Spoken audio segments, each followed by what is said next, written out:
capítulo 2. En este capítulo de Jonás, el segundo capítulo, encontramos la oración del profeta Jonás en el vientre del gran pez.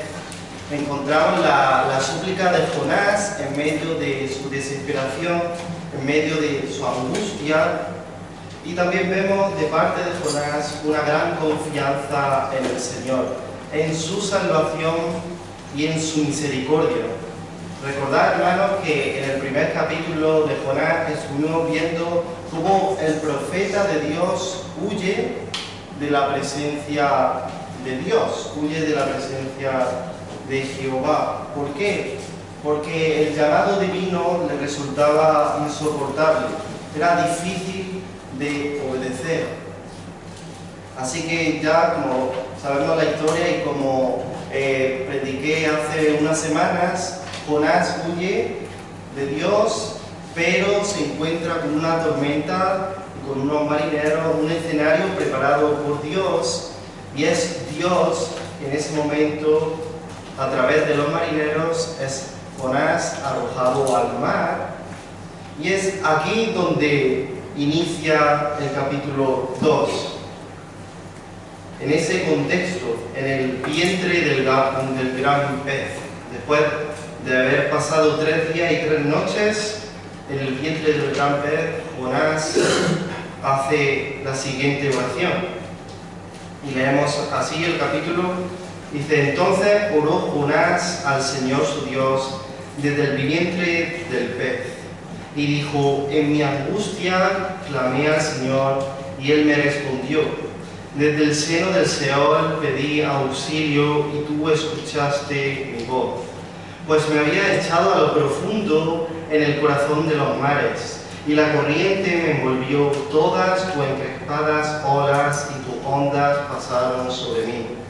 Entonces dije: he sido expulsado de delante de tus ojos, sin embargo volveré a mirar hacia tu santo templo.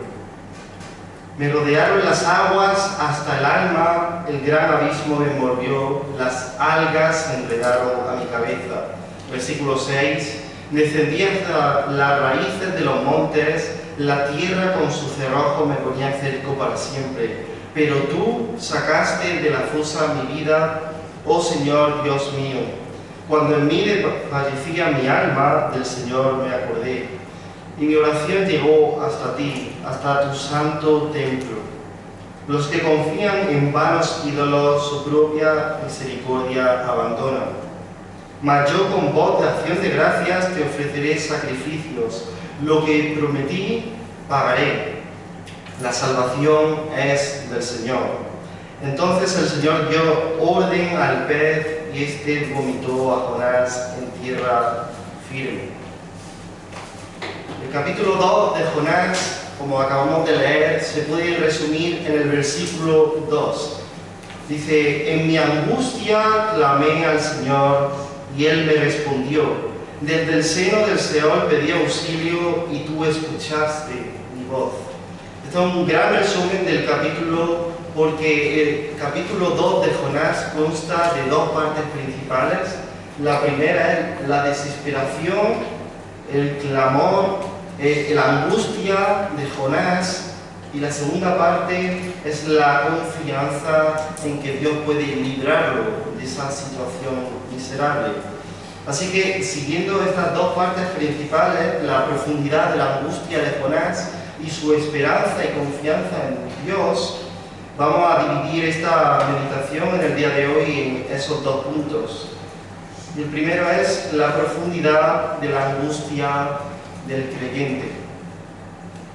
Relatando su experiencia en el mar, vemos cómo Jonás expresa su experiencia, expresa lo que él estaba viviendo cuando estaba sumergiéndose mar abajo.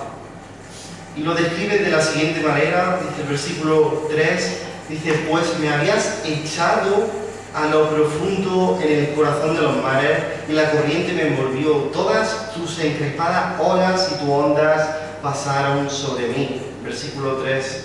En el versículo 4 dice: he sido expulsado de delante de tus ojos. Versículo 5: me rodearon las aguas hasta el alma, el gran abismo me envolvió, las algas se enredaron en mi cabeza.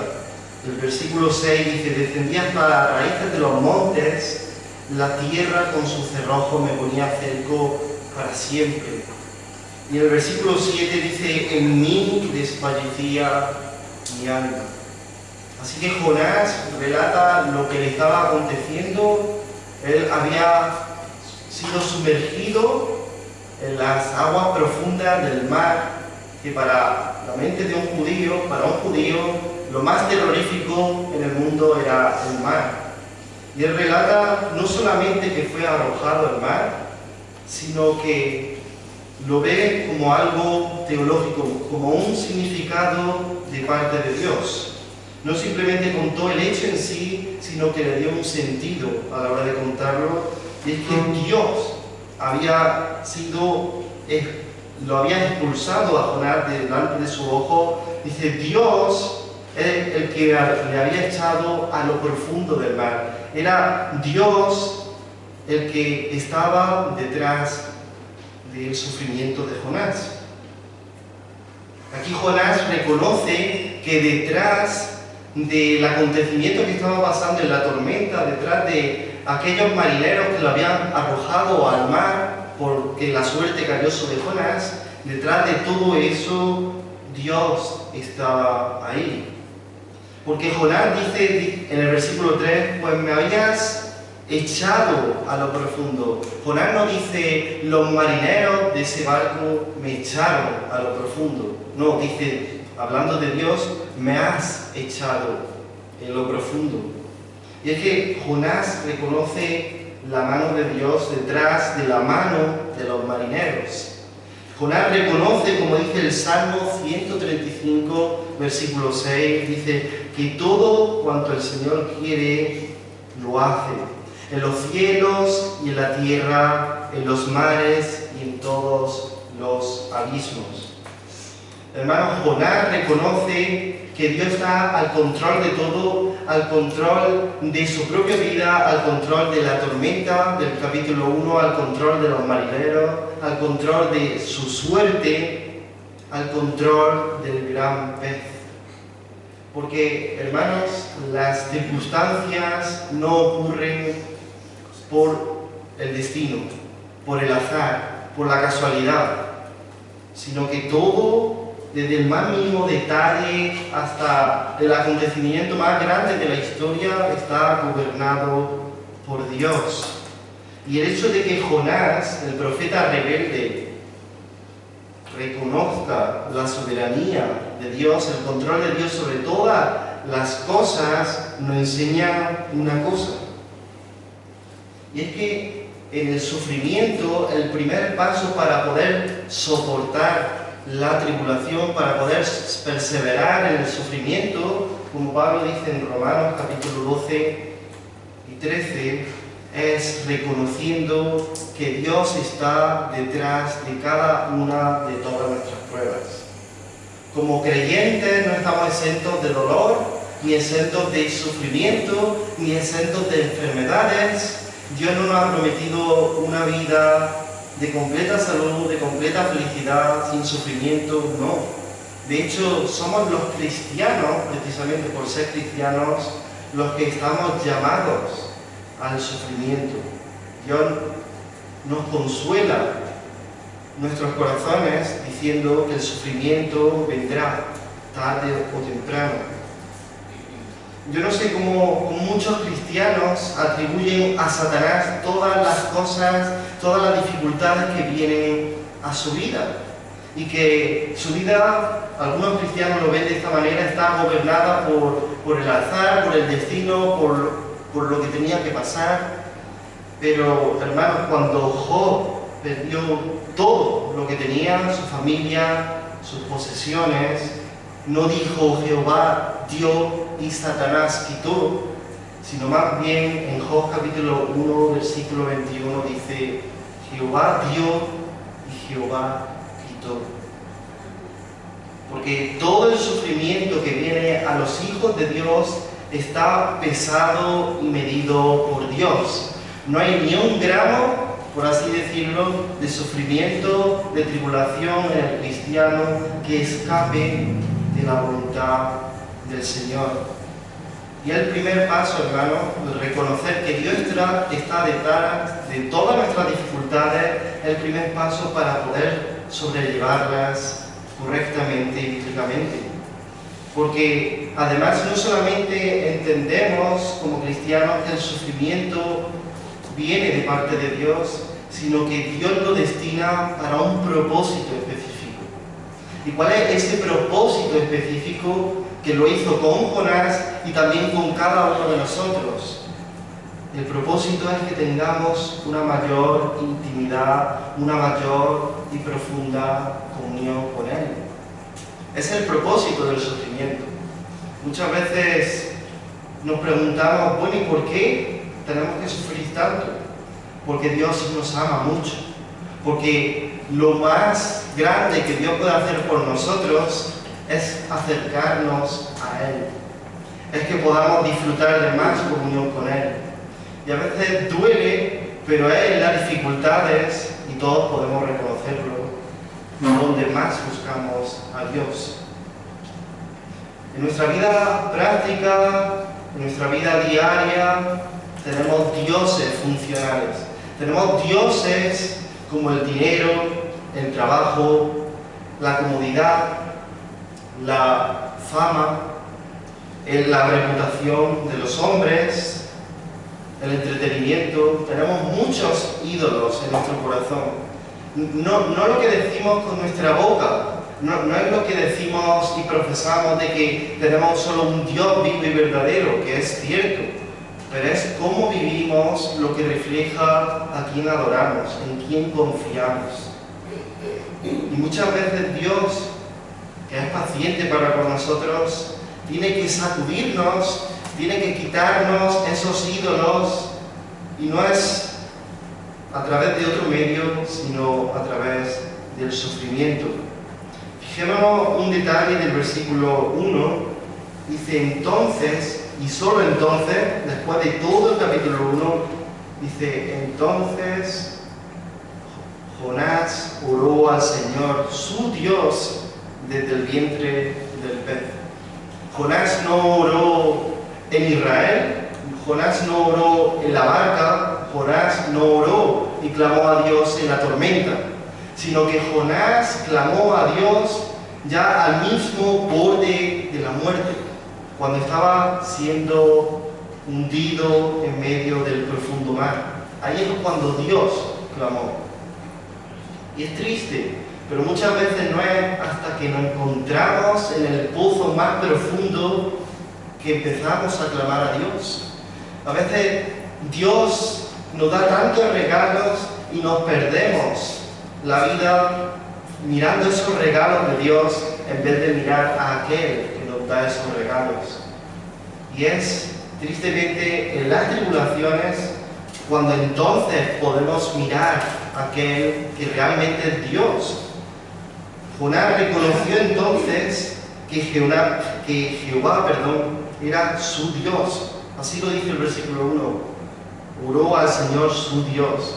Era su Dios en la tormenta, era su Dios antes, cuando recibió el llamado de parte de Dios, era su Dios antes, cuando estaba en Israel, antes de este libro, pero fue en el vientre, en el corazón del mar, mejor dicho, donde Jonás reconoció realmente que su Dios era su Dios en la práctica, que Dios, que gobierna el cielo y la tierra, era su Dios en ese momento, en esa circunstancia. Como dijo Oswald Chambers, cuando llegas al final de ti mismo, llegas al principio de Dios. El segundo punto, hermanos, no solamente vemos en este capítulo de Jonás que el sufrimiento lleva al creyente más cerca de Dios y que tiene un propósito en las manos de Dios, el sufrimiento, sino que en segundo lugar, y esto es lo asombroso, ¿verdad? Si viniese el sufrimiento a la vida del cristiano, pero no tuviésemos esperanza, como que valdría de poco. Pero en el punto 2 vemos la esperanza del creyente en Dios. Y lo vemos con las palabras del profeta Jonás. En el versículo 4 dice: volveré a mirar hacia tu santo templo. Versículo 6: pero tú sacaste de la fosa mi vida, oh Señor Dios mío. Versículo 7: del Señor me acordé y mi oración llegó hasta ti, hasta tu santo templo. Versículo 9: mas yo con voz de acción de gracias te ofreceré sacrificio, lo que prometí pagaré, la salvación es del Señor. En medio de esta circunstancia dramática, Jonás clama desesperadamente a Dios, pero no solamente clama a Él como el que clama a otro Dios, como el que pone su esperanza en otros ídolos que no son Dios, como el que se agarra a un clavo al viento. No solamente clama a Dios desesperadamente, sino que confía profundamente en Dios. Y confía que Dios es misericordioso. Como hemos cantado, confiaremos en tu gracia. ¿Por qué nuestra alma esperará en Dios? Porque confiamos en su gracia, porque confiamos en su salvación, porque confiamos en su misericordia. Eso es lo que nos mueve a clamar a Dios, saber que Él es así. Y sin embargo, a pesar de la gran oración que encontramos en el capítulo 2 de Jonás, lo más sorprendente no es la oración de Jonás, sino el hecho de que Dios escuche la oración de Jonás. Porque cualquiera podría elevar una gran oración a Dios, pero si Dios no la escucha, esa oración no sirve de nada. Pero lo glorioso es que Dios escucha nuestras oraciones. Y recordemos que la oración de Jonás, esto es necesario aclararlo, la oración de Jonás no se eleva a Dios después de haber ayunado, después de haber estado horas leyendo y estudiando las Escrituras. Esta oración no ocurre después de haber amado a su prójimo, de haber servido al Señor, sino que más bien esta oración ocurre cuando Jonás, después de Jonás haber pecado y huido deliberadamente de Dios. Y es que Dios escucha las oraciones de sus hijos aún en nuestra más profunda miseria espiritual. Y el ejemplo de Jonás es un ejemplo perfecto de que Dios es paciente para los que le buscan, que Dios es misericordioso para los que claman a Él. Hermanos, si a ti no te motiva el hecho de que después de haber pecado tan grandemente Jonás, Dios lo haya escuchado, si no te motiva en tu vida de oración, entonces no sé qué te puede motivar, porque es en este pasaje que vemos la misericordia de Dios como casi en ningún texto de las Escrituras, porque lo vemos vívidamente, lo podemos palpar, esa misericordia, esa compasión, esa ternura que Dios tiene para con sus hijos, que ninguna oración será rechazada, que ninguna oración a Dios con un corazón sincero será pasada por alto. Como dijo alguien, y me encanta esta frase, estas frases, dice: no es necesario clamar en voz alta para que Él nos escuche, o pronunciar oraciones elaboradas para que Él nos atienda. Él está más cerca de nosotros de lo que creemos, y más atento al menor suspiro de nuestro corazón que nosotros a los gritos de un niño en apuros. La oración es simplemente el retorno del alma a su fuente, y su fuente nunca está sorda. Y preguntémonos, hermanos, ¿por qué Dios escucha atentamente la oración de sus hijos? ¿Es porque andemos en santidad?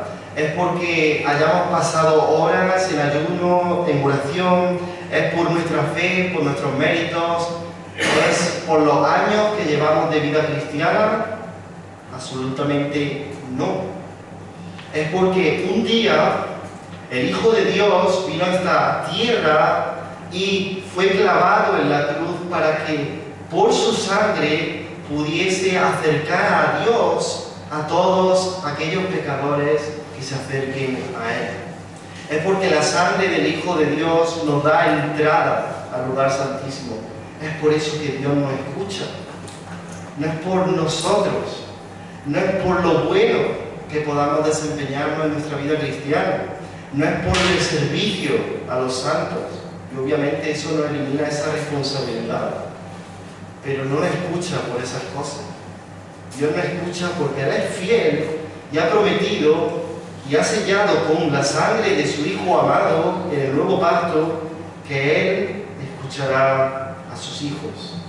Es por su fidelidad que te escucha a ti, no por tu fidelidad al Señor.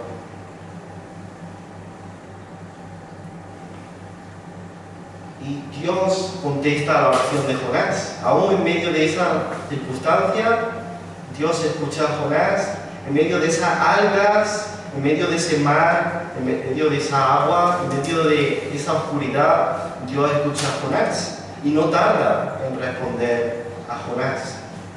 Vemos que, tal como lo había suplicado, Dios responde la oración de Jonás y lo salva. ¿Y lo salva a través de qué? A través de un gran pez. Muchas veces no esperamos cómo Dios va a resolver, cómo Dios va a lidiar con nuestros problemas, con nuestras circunstancias. A veces Dios nos sorprende, como en el caso de Jonás, pero el caso es que Dios siempre responde. Y Dios siempre obra, a veces de maneras que no pensamos, pero Dios siempre obra en nuestras oraciones. Y lo salva en el caso de Jonás, a través de un gran pez. Y querría hacer una pequeña aclaración aquí, y es que hay muchos autores, cristianos, no cristianos, que cuestionan el acontecimiento que se narra en el capítulo 2 de Jonás.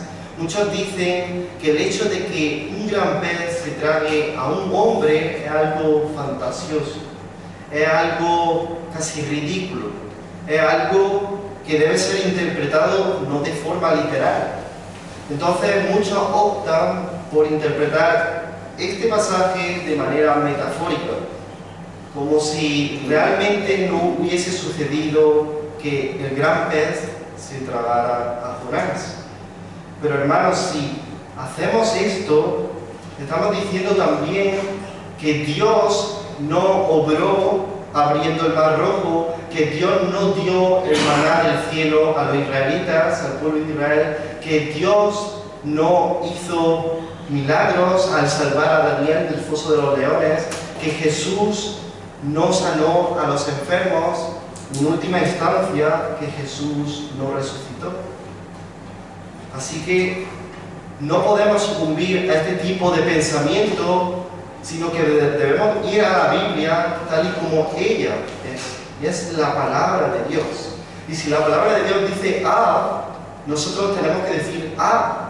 Y si la palabra de Dios dice B, nosotros tenemos que decir B. Porque la Biblia no tiene que ser interpretada según nuestros prejuicios, nuestra cultura, nuestros criterios humanos, sino según el criterio del que la reveló, que es Dios. Así que si Dios dice que un gran pez tragó a Jonás, entonces un gran pez realmente tragó a Jonás. Y finalmente vemos en el versículo 10, leemos y dice: entonces el Señor dio orden al pez, y este vomitó a Jonás en tierra firme. Aquí acaba esta oración.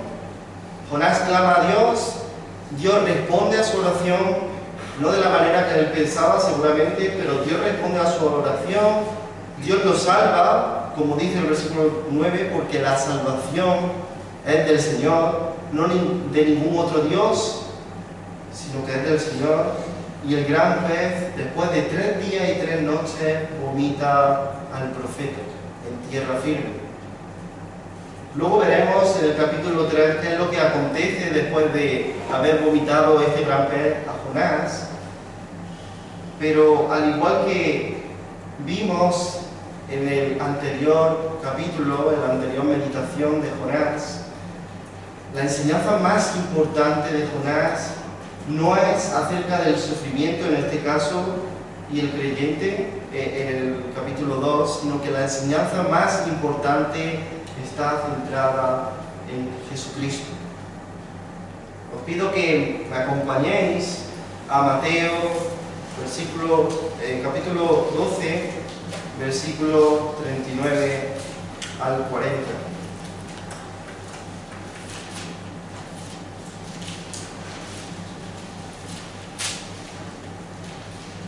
Mateo, capítulo 12,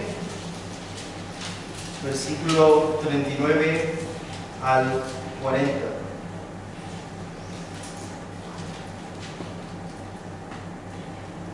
Y dice así: pero a él respondió, hablando de Jesús: una generación perversa y adúltera demanda señal, y ninguna señal se le dará, sino la señal de Jonás el profeta.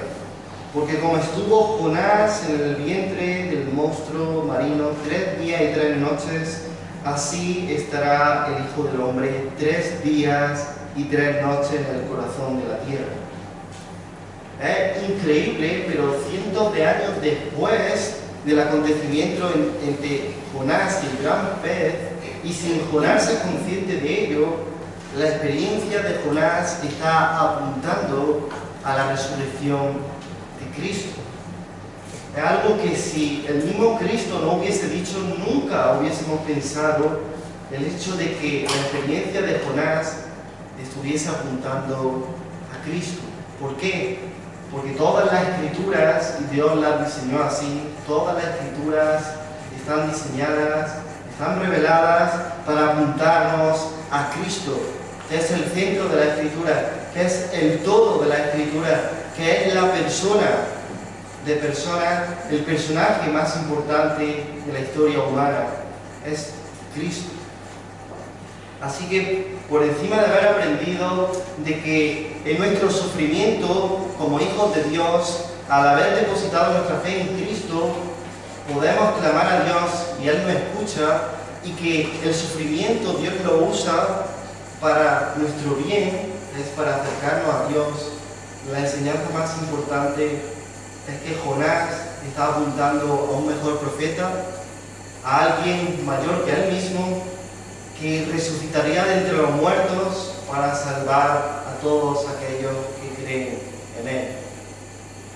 Vamos a orar y seguidamente de ello cada uno con libertad puede elevar su voz y, como hemos visto, clamar a nuestro Dios sabiendo que Él nos escucha. Como dice 1 Pedro 5:7, Él tiene cuidado de nosotros.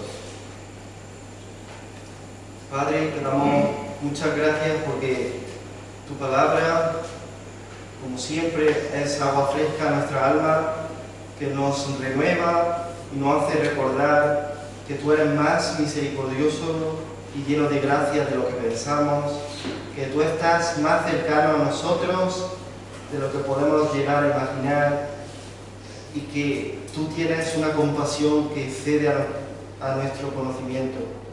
Gracias porque escuchas nuestras oraciones y a pesar de nuestros pecados sigues perdonándonos, sigues escuchándonos atentamente, porque tú eres un Padre tierno que da a sus hijos buenas dádivas, que da a sus hijos lo que necesitamos.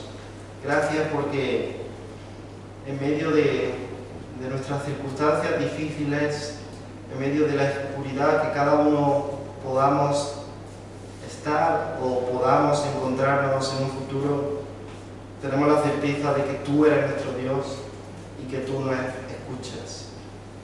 Te pedimos que todas nuestras oraciones sean presentadas con sinceridad de corazón y con esa confianza de que tú eres tierno para con nosotros, Señor, para todos los que te importan. Te lo pedimos en el nombre de Cristo. Amén. Amén.